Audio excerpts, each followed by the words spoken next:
예, 안녕하세요. 합법적으로 임차인을 내쫓아드립니다의 저자 구범기 생활경제연구소 구범기 수장입니다.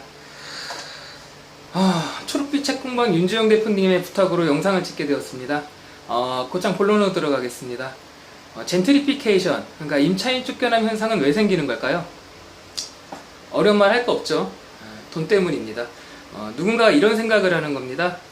지금 저 동네에 네모난 건물을 사면은 돈을 벌겠구나. 아니면 지금 있는 이 임차인을 내쫓고 새로운 임차인을 들이면 돈을 벌겠구나. 이런 생각 때문에 임차인들이 내쫓기는 거고요.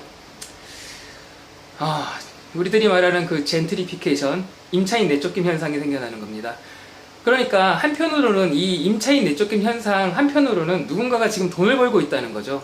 그러면은 임차인을 내쫓는 이 사람들, 이 돈을 버는 사람들은 자신들의 그 행위를 스스로 임차인 내쫓기라고 부를까요? 아닙니다.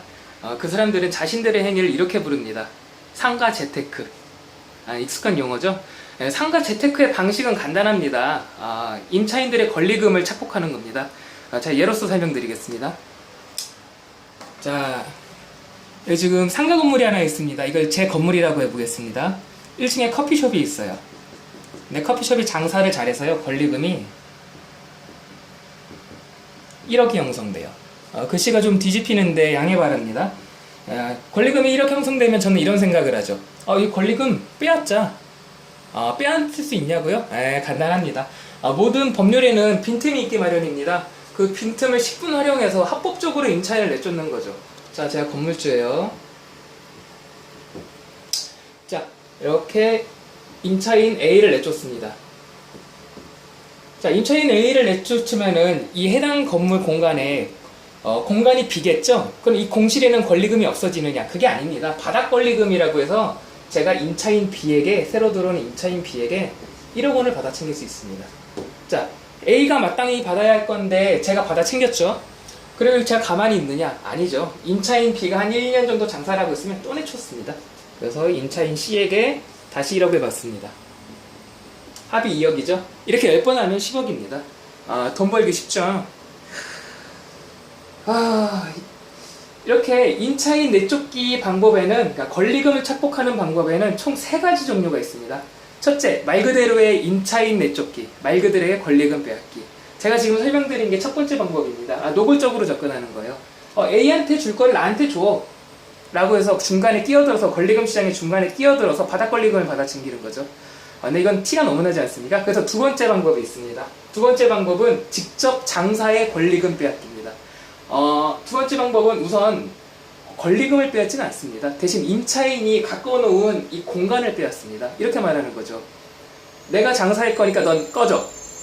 이렇게 해서 임차인 A가 나가면 제가 장사를 합니다. 근데 물론 제가 장사를 하다가 새로운 임차인 B를 다시 들이면서 권리금을 받을 수 있습니다. 그러니까 결론적으로 이것도 권리금 빼앗기죠. 대중들은 이게 권리금 빼앗기라는 생각을 지금 못하고 있습니다. 이렇게 반응을 하죠. 아니, 건물주도 장사 좀 하겠다는데 무엇이 문제냐. 어쨌든 이게 두 번째 방법이고요. 세 번째 방법은 월세 올려 권리금 빼앗기. 세 번째 방법은 권리금을 받지 않습니다. 권리금을 받지 않는 대신에 월세를 엄청나게 올려요. 권리금이 없으면 상인들이 금방 들어오거든요. 그러면은 포기한 권리금만큼을 오른 월세로 채워서 결국은 권리금을 착복하는 것과 같은 효과를 거둡니다. 자, 그러면 생각해 봅시다. 임대인 리쌍이 한 방법은 뭘까요? 두 번째 방법입니다. 직접 장사해서 권리금 빼앗기. 1층에서 그렇게 했죠. 서현수 사장을 지하로 내쫓으면서 자신들이 장사를 했죠.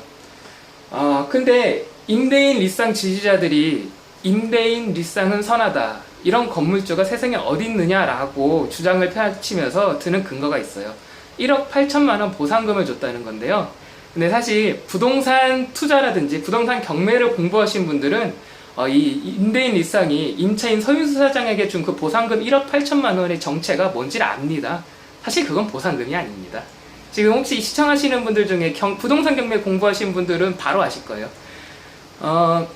보상금이란 어떤 피해나 손해에 대한 손해를 보상해주는 금액인데요. 서현수 사장이 입은 그 피해는 결코 1억 8천만 원이랑 등가가 성립하지 않습니다.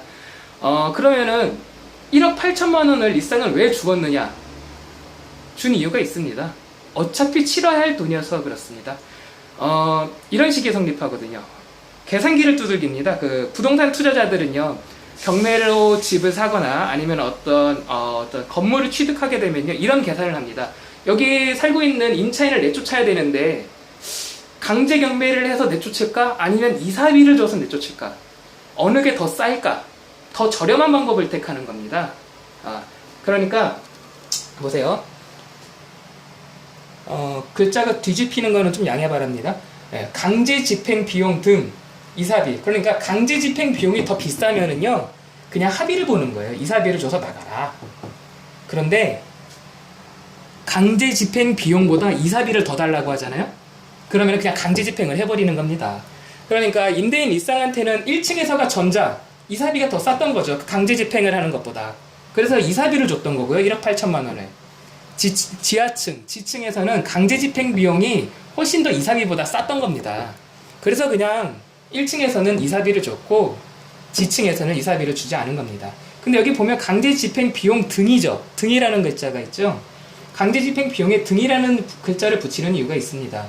이 강제 집행 비용 등은 정해진 비용이 아니고요, 추측의 영역에 머무는 비용입니다. 가령 강제 집행을 할 적에는 자신도 예측하지 못한 어떤 커다란 비용이 발생할 수가 있습니다. 이런 경우가 있어요. 빈털터리로 내쫓기는 세입자가 문을 걸어 잠그고 버티는 줄 알았는데 문을 따고 들어가 보니까 그 안에 시체로 발견되는 수가 있습니다. 이런 경우가 왜 없겠습니까? 월세가 울렸다고 자살하시는 분도 있는데, 이런 예기치 못한 사건들이 터지기 때문에 강제 집행 비용 등입니다. 어떤 건물 가치의 하락이 발생하겠죠. 그런 경우가 생기면. 아니면 그 임대인의 이미지 실추도 있을 거고요. 그래서 식이 이렇게 성립합니다. 보세요. 이사비랑 강제 집행 비용 등이 같은 경우에도 이사비를 줘요. 왜냐? 이건 추측의 영역에 머무는 거니까. 이사비를 줘서 내보내는 게 깔끔하다는 겁니다. 자, 그러면 임대인 일상에 1억 8천만 원의 이사 비용을 들였어요. 그럼 제가 머물고 있는 이 재테크 시장에서는 임대인 일상의 행위가 바보 같은 거냐? 아닙니다. 임대인 일상 대단히 성공적인 재테크였습니다. 우리 한번 수리적으로 따져볼까요? 이게 사실관계입니다, 지금. 미디어 오늘 기사를 참고로 했고요. 2010년 11월에 권리금 2억 7,500만 원, 인테리어 비용 7천만 원을 들여서 서현수 사장이 1층에 곱창집을 엽니다. 그리고 2년 뒤인 2012년에 임대인 일상이 나가라! 라고 하면서 보상금 1억 8천만 원을 줬죠. 네. 자, 그럼 차익을 빼볼까요? 권리금만 따져봅시다. 이 당시에 2010년 11월에 권리금 2억 7,500만 원을 주고 서현수 사장이 들어왔어요. 이게 이 동네 권리금 시세라는 겁니다. 이 당시 2010년에. 물론 지금 엄청나게 올랐을 거예요. 예. 그거는 감안하지 않습니다. 인테리어 비용 7천만 원 쓴 것도 뺍니다. 근데 말씀드리자면은 서현수 사장이 1층 문을 인테리어를 했는데요. 그걸 지금 리쌍이 그대로 사용하고 있습니다. 예. 어쨌든 됐고요. 자, 계산만 한번 해보겠습니다. 권리금 2억 7,500만 원에서 보상금, 사실은 이사비죠. 이사비 1억 8천만 원을 빼면은 9,500만 원이라는 차익이 구해집니다. 자, 나는 그 말 한마디로 9,500만 원을 벌 수 있는 사람이 저는 건물주 말고는 안 떠오릅니다. 엄청난 재테크죠. 그리고 아까 말씀드렸다시피 이 9,500만 원에는 인테리어 비용 7천만 원 포함 안 됐고요. 그간의 가로수길 권리금 시세 상승 포함 안 했습니다. 최소 9,500만 원 번 겁니다. 이 짓을 지하에서 한 번 더 한 게 바로 리쌍 사태입니다. 그러니까 돈의 논리로 움직인 겁니다. 리쌍은 그냥. 리쌍은 선한 건물주, 임대인이 아니고요. 강제 집행 비용으로 돈을 쓰느냐 아니면 이사비로 쓰느냐를 따진 사람인 겁니다. 원래 모든 법률에는 빈틈이 있습니다. 근래 이루어진 이 상가건물 임대차보호법 개정 같은 경우는요, 그 임대인들의 이런 상가재테크를 막기 위해서 이루어졌다고 봐도 무방합니다. 그 법률에는 김영란법이 원래 김영란법이 아니지 않습니까? 별명이 붙잖아요. 어떤 법률에는 작년에 이루어진 상가건물 임대차보호법 개정안 같은 경우는 별명이 뭔지 아십니까? 권리금 약탈방지법이었습니다. 권리금 약탈방지법. 건물주들이 얼마나 임차인들의 권리금을 약탈하면은 법률 개정안 별명이 권리금 약탈방지법이었던 겁니다. 그런데 그 법률에도 빈틈이 있었고 임대인 리쌍이 그걸 파고들어서 임차인 서인수 사장을 내쫓은 사건이 바로 임대인 리쌍 사태인 겁니다. 그리고 임대인 리쌍은 1층과 2층에서 적어도 합쳐서 수억 원의 이득을 얻었고요. 그 이득은 모두 서인수 사장의 손해에 기초합니다. 근데 여러분들은 그 사실을 모르죠. 왜냐하면은 이 사안에 대해서 전문적인 분석을 할 수 있는 사람들은 저같이 생활경제를 공부한 사람들이거든요. 그런데 이 사건을 보고 바로 분석할 수 있는 분야의 사람들이 있습니다.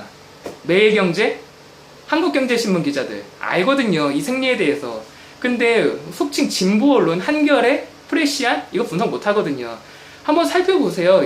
이 임대인 리쌍 사태를 어떻게 다루는지에 대해서. 이렇게 접근한 신문이 아무도 없습니다. 사건을 그냥 그 시간 순서별로 나열하거나 아니면은 너무 먼 얘기하죠. 그냥 돈 때문에 벌어진 일인 겁니다. 한편으로는 제가 임대인 리쌍 사태에 계속 집중해서 이렇게 얘기를 하는 이유가 있습니다. 임대인 리쌍 사태에는 어떤 경우냐면요. 이런 권리금 약탈, 이 권리금 약탈 행위가 여론으로부터 처음으로 긍정받은 사건입니다. 지금 여기서 밀리잖아요. 여기서 면죄부가 주어지면은요. 다른 임대인들이 다 리쌍처럼 합니다. 지금 이 가로수길에서 여론전에서 밀리면은 지금 젠트리피케이션 분위기 때문에 어수선한 동네들 있잖아요. 그쪽 다 밀립니다. 우리 여기서 싸워야 됩니다. 여기서 여론전 펼쳐야 하고요. 자, 그리고 또 한편으로는 임대인 리쌍을 옹호하시는 분들은 이런 내용을 모르고 임대인 리쌍이 할 만큼 했다. 1억 8천만 원을 줬다라고 말씀하시면서 편을 들고 계셔요. 근데 그분들도 이해합니다. 왜냐하면 언론들이 이러한 분석을 지금까지 단 한 번도 하지 않았거든요. 그러니까 이런 사안을 모르고 편을 드셨던 거죠. 만약 그렇다면 이러한 사실을 모르고 임대인 리쌍의 편을 들고 임차인 서인수 사장을 욕했다면요. 여러분들 임대인 리쌍의 지지를 철회해 주시기 바랍니다. 철회한다라고 꼭 말씀해 주시기 바랍니다. 여기서 지켜내야 됩니다. 여기서 무너지면은 다른 상인들도 리쌍처럼 안 하려던 분들도 리쌍처럼 하고 맙니다. 리쌍이 건드린 부분은 상가건물 임대차 보호법의 허점 중에 가장 어려운 부분이고요. 한번 건들면은 서울시 눈물바다 되는 부분입니다. 그 부분 다른 임대인들이 리쌍처럼 할 수 없게 여러분들이 여론전으로 막아주셔야 합니다. 끝날 때까지 끝난 거 아닙니다. 아직 임대인 리쌍 사태 여론전 펼칠 수 있습니다. 다른 지역분들 젠트리피케이션 때문에 걱정하시는 분들 여기서 모두 싸워주십시오. 여기서 우리 싸워야 합니다. 감사합니다.